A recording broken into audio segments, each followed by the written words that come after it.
ओम शांति। 9 जनवरी 2024 प्रातः मुरली। ओम शांति। बाप दादा मधुबन। मीठे बच्चे, इस पुरुषोत्तम संगम युग में पुरुषोत्तम बनने का पूरा पुरुषार्थ करो। जितना हो सके याद और पढ़ाई पर अटेंशन दो। आज का प्रश्न है, तुम बच्चे बहुत बड़े व्यापारी हो, तुम्हें हमेशा किस बात पर ध्यान दे विचार करना चाहिए? उत्तर है, हमेशा घाटे और फायदे पर विचार करो। अगर इस पर विचार नहीं किया तो प्रजा में दास दासी बनना पड़ेगा। बाप 21 जन्मों की राजाई का जो वर्षा देते हैं उसे गंवा देंगे, इसलिए बाप से पूरा सौदा करना है। बाप है दाता, तुम बच्चे सुदामे मिसल चावल मुट्ठी देते हो और विश्व की बादशाही लेते हो। ओम शांति। बच्चे यहाँ बैठे हैं, यह स्कूल है, यह कोई सत्संग नहीं है। महंत ब्राह्मण व कोई सन्यासी सामने नहीं बैठा है। डर की कोई बात नहीं कि स्वामी नाराज ना हो जाएं। भक्ति मार्ग में जब कोई साधु सन्यासी को घर में बुलाते हैं तो उनके पांव धोकर पीते हैं। यह तो बाप है ना। घर में बच्चे कभी बाप से डरते हैं क्या? तुम तो साथ में खाते पीते खेलते हो। सन्यासी गुरु आदि के साथ ऐसे करते हैं क्या? वहाँ तो सारा दिन गुरुजी करते रहते हैं। यहाँ तो ऐसे नहीं करना है। यह तो बाप है। गुरु से अपना वर्षा, टीचर से अपना वर्षा मिलता है। बाप से तो प्रॉपर्टी मिलती है। बच्चा पैदा हुआ और बारिश बना। यहाँ भी बाप के बच्चे बने, बाप को पहचाना, बस हम स्वर्ग के मालिक हैं। बाप है ही स्वर्ग का रचयिता। इन लक्ष्मी नारायण ने स्वर्ग की राजाई कैसे और कहाँ से ली, यह कोई भी नहीं जानते। तुम समझते हो हम यह थे फिर बन रहे हैं। मनुष्य तो कुछ भी ख्याल नहीं करते कि यह कौन है। हम किसको पूछते हैं? शिव के मंदिर में जाकर सिर्फ लोटी चढ़ाकर आते हैं, जानते कुछ भी नहीं। तुमको फीलिंग आती है कि हम यह मृत्यु लोक का शरीर छोड़ अमर लोक में जाएंगे। प्राप्ति कितनी भारी है। भक्ति मार्ग में कुछ भी प्राप्ति नहीं। बाबा खुद भी कहते हैं हमने 12 गुरु किए हैं। अब समझते हैं कि यह तो टाइम वेस्ट हो गया और ही नीचे उतरते गए। परंतु यह भी ड्रामा में नूंद है। हमारी कोई से दुश्मनी नहीं है, हमारी एक बाप के साथ ही प्रीत है। तुम जब अंदर क्लास में आते हो तो इन चित्रों को देख खुश होना चाहिए कि हम पढ़ कर के यह बन रहे हैं। तुमको मालूम है यह राजधानी कैसे स्थापन होती है? बाप कहते हैं बच्चे मझो मत। बाप इतना अच्छी रीति समझाते हैं फिर भी आश्चर्यवत सुनंती कथनती भागंती हो जाते हैं। माया के बन जाते हैं। उनको कहा जाता है ट्रेटर, जो एक राजधानी से निकल दूसरे के जाकर बनते हैं। बाप कितना अच्छी रीत पुरुषार्थ कराते हैं। भक्ति मार्ग में कितना भटकते हैं। दान पुण्य तीर्थ व्रत नेम आदि बहुत करते हैं। अच्छा, साक्षात्कार हुआ तो क्या हुआ? चढ़ती कला तो हुई नहीं और ही उतरती कला हुई। तुम्हारी दिन प्रतिदिन चढ़ती कला है, बाकी सबकी है उतरती कला। गुरु लोग कहते भी हैं ज्ञान ब्रह्मा का दिन है, भक्ति ब्रह्मा की रात है। ज्ञान और भक्ति में रात दिन का फर्क है। बाबा कहते हैं ज्ञान से सुख मिलता है। बाप कितना सहज समझाते हैं। बाबा सहज रीति से समझाता है कि ज्ञान से तो सुख मिलता है कि तुम ही विश्व के मालिक थे, फिर तुम ही नीचे उतरते आए हो। अब बाप कहते हैं सिर्फ अपने को आत्मा समझो। बाबा कहे तुम्हें विश्व के मालिक थे, तो सीढ़ी वाले चित्र में परमात्मा समझाता है हम जब ऊपर टॉप पे होते हैं तो स्वर्ग में होते हैं तो सभी सुखी होते हैं। फिर थोड़े समय के बाद हम उतरते हैं नीचे तो त्रेता युग में आते हैं। कलाएं कम होती हैं, जन्म बढ़ जाते हैं, उम्र कम होती है, परंतु सुख तो होता है। कुछ समय के बाद में फिर हम नीचे उतरते हैं तो द्वापर युग आता है। द्वापर युग में कलाएं कम हो जाती हैं, उम्र कम होती है और जन्म बढ़ जाते हैं। धीरे धीरे हम उतरते उतरते फिर कलयुग में आ जाते हैं। कलयुग में कलाहीन हो जाते हैं, कोई कला नहीं रहती। उम्र कम हो जाती है, उम्र ही नहीं रहती, बच्चे को बच्चा नहीं कह सकते, जवान को जवान नहीं कह सकते, वृद्ध को वृद्ध नहीं कह सकते।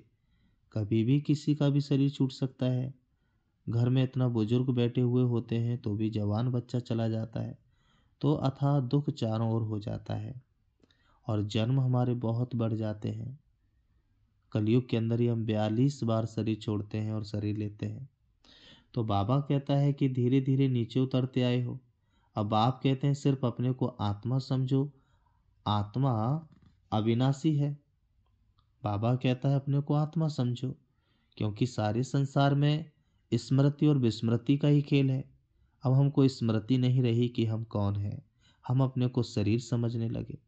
एक बार की ऐसी घटना है, कोई राजकुमार जंगल में शिकार खेलने के लिए गया तो वहां पर भेड़ियों का बहुत बड़ा झुंड मिला और भेड़ियों ने राजकुमार को घोड़े सहित गिरा लिया। घोड़े को तो मार दिया, परंतु उस राजकुमार को भेड़ियों ने कुछ नहीं किया, अपने झुंड में शामिल कर लिया। पर जब भी वो झुंड कहीं जाता था तो वो राजकुमार तो मनुष्य की तरह खड़े होकर के चलता था, राजकुमारों की तरह। तो भेड़िया उसको मारते थे और जैसे वो भेड़ियों की तरह चलने लगता था तो फिर उसको कुछ नहीं कहते थे। धीरे धीरे ऐसे भेड़ियों के साथ में रहते रहते 6 महीने व्यतीत हो गए। एक दिन ऐसे ही अचानक जब वो भेड़ियों का झुंड जंगल से गुजर रहा था, उसी रास्ते से सामने से वो राजा भी गुजर रहे थे, जिसका वो राजकुमार था। तो राजा की दृष्टि पड़ी कि भेड़ियों के झुंड में कोई मनुष्य है। राजा ने उनके ऊपर आक्रमण किया और भेड़ियों के झुंड से उस बच्चे को बचा लिया। जब घर में ले जाकर के देखा तो वो भेड़ियों जैसा था। उसके नाखून, बड़े बड़े बाल, फटे हुए कपड़े। जो उसके सामने खाने के लिए रखा तो वो हाथ से नहीं खा रहा था, मुख से खा रहा था। उससे बातें करना शुरू किया तो वो बात नहीं कर रहा था, वो भेड़ियों की तरह आवाज कर रहा था। तब राजा ने समझ लिया कि भेड़ियों के साथ में रहते रहते इसको स्मृति नहीं रही कि ये कौन है। तो राजा ने बहुत अच्छे अच्छे टीचरों को बुलाया, गुरुओं को बुलाया। उनसे कहा कि इसको एक ही बात याद दिलाओ कि तुम राजा के पुत्र राजकुमार हो। उसको ऐसे बोलते बोलते काफी टाइम बीत गया। एक दिन उसके दिमाग में ये बैठा, पुनः उसे स्मृति आई कि अरे मैं तो राजा का पुत्र राजकुमार हूँ, इतना बड़ा महल ये तो सिर्फ मेरा है, इतने सारे टीचर दास दासी सब मेरे नौकर हैं। तो उसको उतना ही नशा आ गया जैसे कि एक राजकुमार का नशा पहले था। उसको नहलाया धुलाया, राजकुमार जैसे आभूषण पहनाए, तो दिखने में एकदम वही राजकुमार बन गया। परमात्मा कहता है कि तुम भी परमात्मा के राज दुलारे हो। सतयुग में राज्य करते थे, 16 कला संपूर्ण संपूर्ण निर्विकारी थे, डबल ताजदारी थे। धीरे धीरे उतरते उतरते अपने देश को, अपनी राजधानी को, अपने स्वरूप को भूल गए हो। कलाहीन, दीन दुखी, असहाय, परेशान, कमजोर हो गए हो। तो परमात्मा आकर के हमें, शिव बाबा आकर के हमें स्मृति दिलाता है कि बच्चे पुनः अपने को आत्मा समझो। आत्मा कहती है अविनाशी बाप हमको आकर पावन बनाओ। इसमें मुक्ति, जीवन मुक्ति सब आ जाता है। तुम अभी समझते हो भक्ति में हम कुछ भी नहीं जानते थे, ढूंढते रहते थे, गाते रहते हैं हे भगवान रहम करो। भगवान कहने से इतनी टेस्ट नहीं आती, वर्षा याद नहीं आता। तुम कहेंगे ऊंचे ते ऊंचा शिव बाबा तो फौरन वर्षा याद आएगा। अभी तुम समझते हो कि यह रावण राज्य है। बाबा कहता है कि भगवान कहने से इतना टेस्ट नहीं आता। जैसे कहा जाता है कि जैसे कि डॉक्टर होता है, कभी डॉक्टर के पास जब हम जाते हैं तो हमें उनसे टाइम लेना पड़ता है। फिर डॉक्टर ने जो टाइम दिया उसी टाइम से पहुंचना होता है। अपनी परेशानी बतानी होती है, वो हमें दवा बता देता है और हम दवा लेकर के वापस आते हैं और उसी अनुसार लेते हैं। कई बारी सवाल, कई सारी बातें हमारे मन में फिर से आती हैं कि डॉक्टर से काश ये बात और पूछी होती। और हम खूब प्रयास करते हैं, कोशिश करते हैं, परंतु हिम्मत नहीं जुटा पाते कि दोबारा उससे कॉल करके पूछ लें। और डॉक्टर फ़ोन पे बताएंगे भी नहीं। कई डॉक्टर होते हैं, फैमिली डॉक्टर, जो बातें कर लेते हैं परंतु अक्सर करके नहीं बता पाते हैं। परंतु उसी डॉक्टर का यदि कोई बच्चा बीमार हो जाता है और वो रात्रि में बीमार होता है, तो क्या वो डॉक्टर का इंतजार करेगा कि कल सुबह के टाइम में डॉक्टर 10 बजे बैठेगा तो मैं दिखाऊंगा, या उस बच्चे को कोई डॉक्टर से टाइम लेना पड़ेगा, या फिर डॉक्टर जब अपने बच्चे का इलाज करने चलेगा तो ये देखेगा कि सुबह मेडिकल खुलेगा तो मैं उसे दवा दूंगा? नहीं, उसी समय उसका इलाज करेगा, उसी समय उसके लिए जो चीज़ की आवश्यकता है सब ला कर के देगा, उसी समय हॉस्पिटल खोल देगा, उसी समय मेडिकल खुल जाएगा, सब कुछ उसे दे दिया जाएगा। क्यों? और रात्रि के टाइम पर डॉक्टर कई बार जग के देखेगा मेरे बच्चे को कोई फीवर तो नहीं है, कोई परेशानी तो नहीं है। कभी डॉक्टर हमें कॉल करके पूछता है आप ठीक हो कि नहीं? क्योंकि वो हमारे लिए डॉक्टर है और अपने बच्चे के लिए पिता है, माँ है। ऐसे ही परमात्मा कहता है भगवान कहने में टेस्ट नहीं आता। क्यों? क्योंकि सारे संसार के लिए भगवान है जो उसे नहीं जानता, परंतु तुम बच्चों ने उसे पहचाना है तो वो तुम्हारे लिए बाबा है, पिताओं का भी पिता है। तो बाबा कहने से प्यार झलकता है, संबंध स्थापित होता है, उसके ऊपर अधिकार आता है। तो परमात्मा कहता है कि बाबा कहे कि शिव बाबा कहो तो फौरन वर्षा याद आएगा। अभी तुम समझते हो कि ये रावण राज्य है, राम राज्य होता है सतयुग में। अभी तो कलयुग है। सतयुग में बहुत थोड़े मनुष्य थे, एक ही आदि सनातन धर्म था, सुख शांति थी। यहाँ मनुष्य शांति के लिए भटकते रहते हैं, कितना खर्चा करते हैं कॉन्फ्रेंस आदि में। तुम उन्हों को लिख सकते हो, शांति का सागर, पवित्रता का सागर, संपत्ति का भी वह सागर है। सब कुछ उनसे मिलता है। अभी तुम जानते हो सतयुग में हम बहुत धनवान थे, विश्व में शांति तो वहां थी। बाकी आत्मा को शांति होती है परम धाम घर में, विश्व में हम अकेले ही थे। तो सुख शांति सब था। तो बच्चों को बहुत खुशी होनी चाहिए। ऐसे स्वर्ग के लिए शास्त्रों में क्या क्या बातें लिख दी हैं। अब आप कहते हैं मैं तुमको इतना समझाता हूं जो तुमको कोई भी प्रश्न आदि पूछने की दरकार नहीं। पहले तो मामेकम में याद करो, तुम बुलाते हो पतितों को आकर पावन बनाओ, अर्थात पुरानी दुनिया को आकर नया बनाओ, परंतु अर्थ कुछ भी नहीं समझते। सूत मूजा हुआ है, अब सुलझाना पड़ता है। भक्ति में कितने चित्र बनाए हैं। कृष्ण को चक्र दे दिया है जिससे अकासुर बकासुर को मारा। अरे वह कोई हिंसक था क्या? ऐसे शास्त्रों में लिखा है अहिंसक देवी देवताएं परमो धर्मा। देवी देवताओं के धर्म में कोई हिंसा नहीं करता है। वास्तव में सुदर्शन चक्र क्यों दिखाया है, गदा क्यों दिखाई है, शंख क्यों दिखाया है, कमल पुष्प क्यों दिखाया है? समझते नहीं, बस ऐसे ही अर्थ निकाल लेते हैं कि असुरों को मारा है इसीलिए। परंतु गदा तो विल पावर का प्रतीक है। जैसे विष्णु को हम विष्णु नाम लेते हैं श्री नारायण का, तो विष्णु का अर्थ क्या है? हम आरतियों में गाते हैं विषय विकार मिटाओ पाप हरो देवा।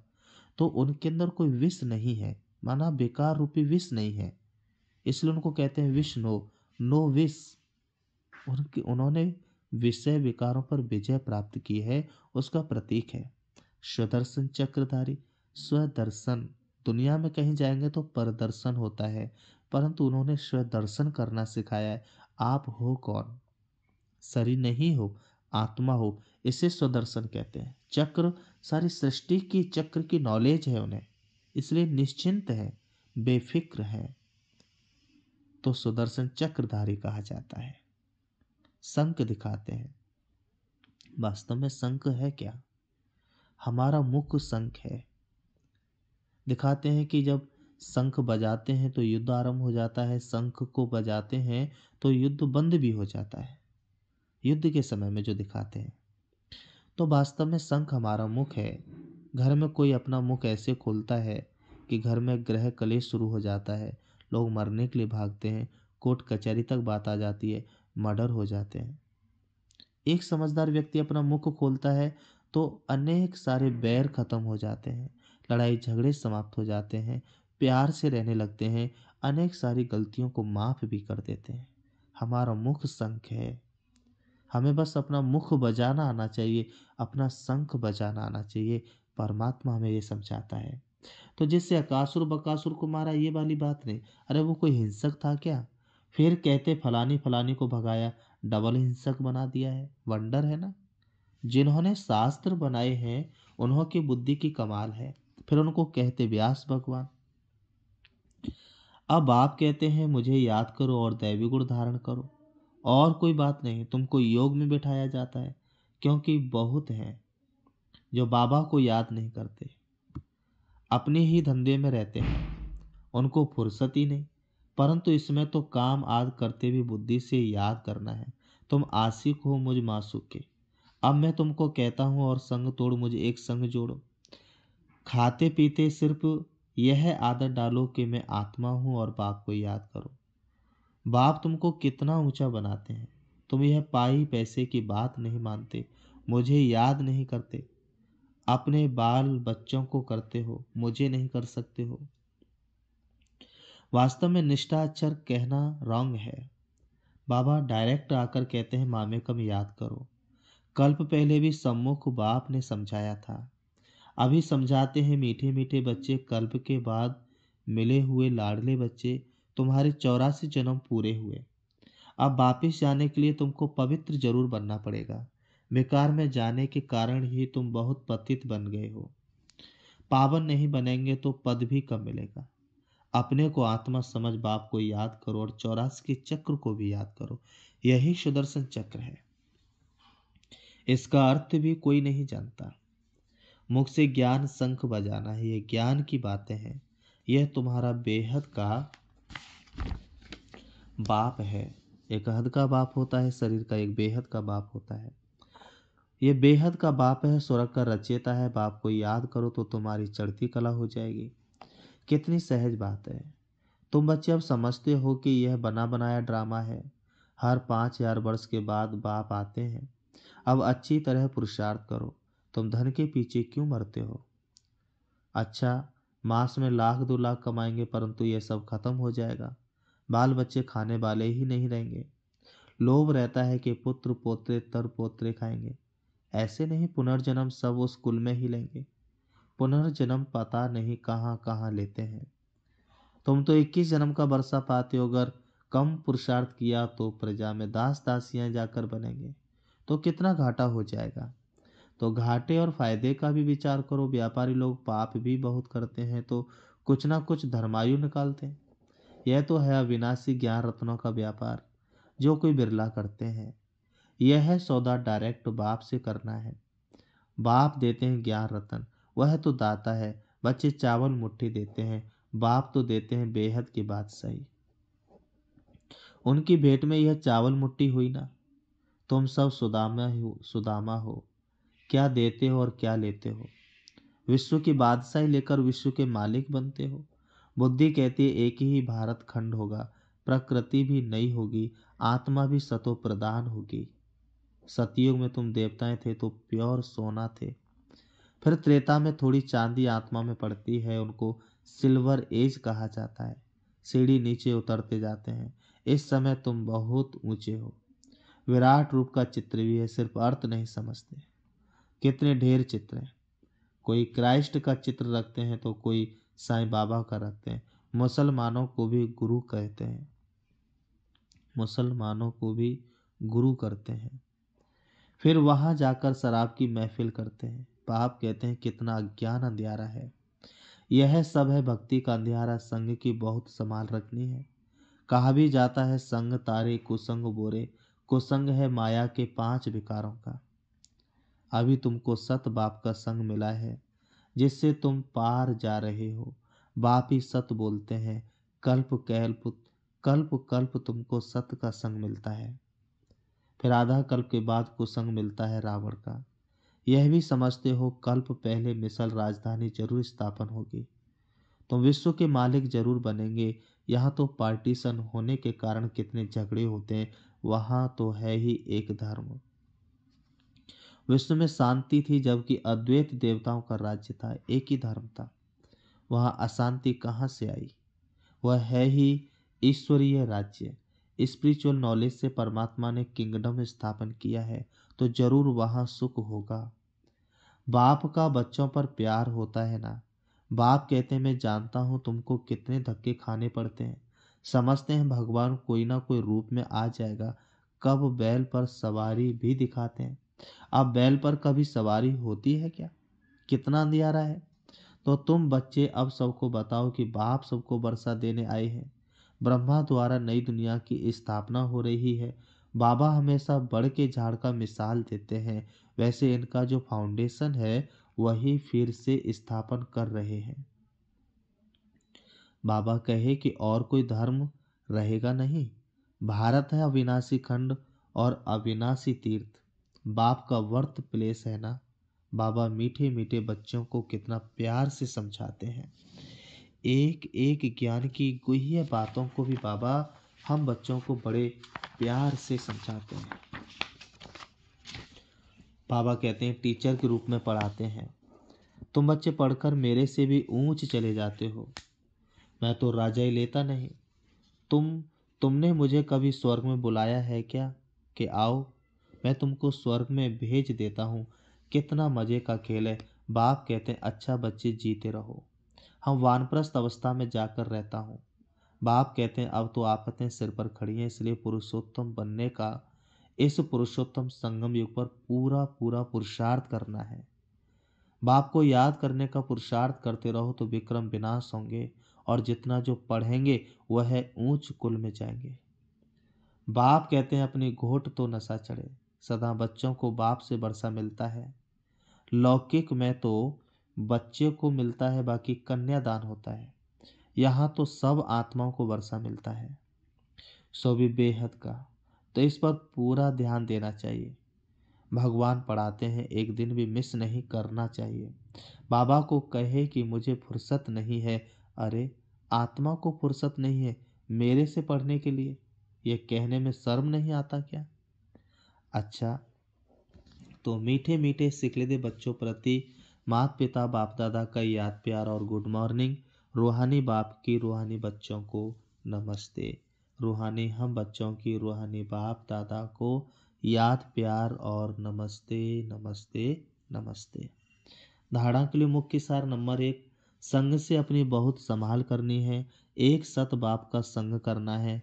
माया 5 विकारों के संग से बहुत दूर रहना है। पढ़ाई पर पूरा ध्यान देना है, अपनी मस्ती में रहो। कहा जाता है, अपनी घोट तो नशा चढ़े, एक दिन भी पढ़ाई मिस मत करो।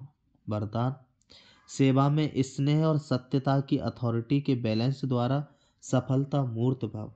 स्पष्टीकरण, जैसे इस झूठ खंड में ब्रह्मा बाप को सत्यता की अथॉरिटी का प्रत्यक्ष स्वरूप देखा, उनके अथॉरिटी के बोल कभी अहंकार की भाषण नहीं देंगे। अथॉरिटी के बोल में स्नेह समाया हुआ है।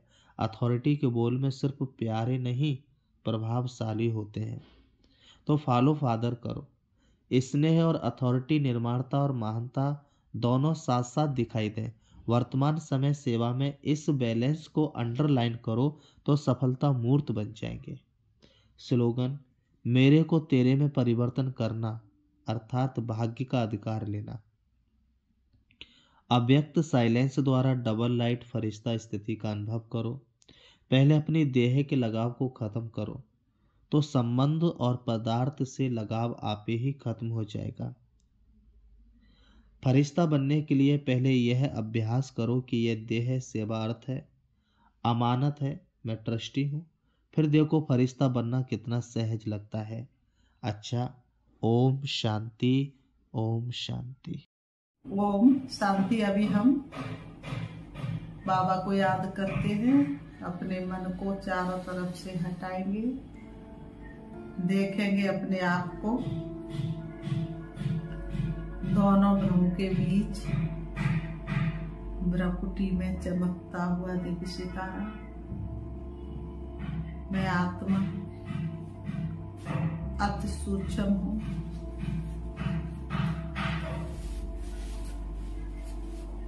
चमकते हुए सितारे की तरह हूँ। शरीर रूपी वस्त्र को मैं धारण कर पाठ बजा रही हूँ। मेरा घर परम धाम शांति धाम है, जहाँ की मैं आत्मा रहने वाली हूँ। मैं आत्मा शांत स्वरूप हूँ। शांति मुझे आत्मा का निजी गुण है।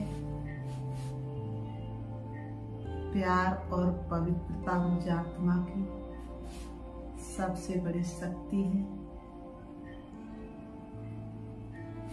मैं आत्मा अपने पिता परमात्मा शिव, जो परम धाम के रहने वाले हैं, उनकी सबसे प्रिय संतान हूँ। सृष्टि रंगमंच पर पाठ बजाते बजाते मैं आत्मा शक्तिहीन कलाहीन हो गई। अब सर्वशक्तिवान पिता परमात्मा से शक्ति लेने के लिए मैं देह रूपी वस्त्रों से अलग होकर चली जा रही हूँ। मैं आत्मा रूप में बिंदु हूँ, लेकिन मेरे अंदर सातों गुण हैं। अब मैं जा रही हूँ सूरज चांद सितारों से पार, सूक्ष्म वतन से ऊपर, परम धाम जहाँ हल्के सुनहरे लाल रंग का आसमान है, चमकता हुआ दिव्य सितारा है, वही मेरा श्री बाबा है। मैं आत्मा हल्का सा बाबा से टच होती हूँ और फिर थोड़ा सा नीचे आती हूँ। बाबा की सर्व शक्तियाँ मेरे चारों तरफ फैली हुई हैं। श्री बाबा की पवित्र किरणें मुझे पावन बना रही हैं। मुझे आत्मा का कोना कोना पवित्र हो रहा है। शांति के सागर श्री बाबा से शांति की किरणें लेकर के मैं आत्मा संपूर्ण शांति का अनुभव कर रही हूँ। मैं शक्तियों से भरपूर हो रही हूँ। मुझे हल्कापन महसूस हो रहा है। अब मैं आत्मा से बाबा से शक्ति लेकर वापस आ रही हूँ। परम धाम से नीचे, सूरज चांद सितारों से भी नीचे आ जाती हूँ। मैं सृष्टि रंगमंच पर आकर के दोनों ग्रहों के बीच प्रकृति में विराजमान हो जाती हूँ। ओम शांति।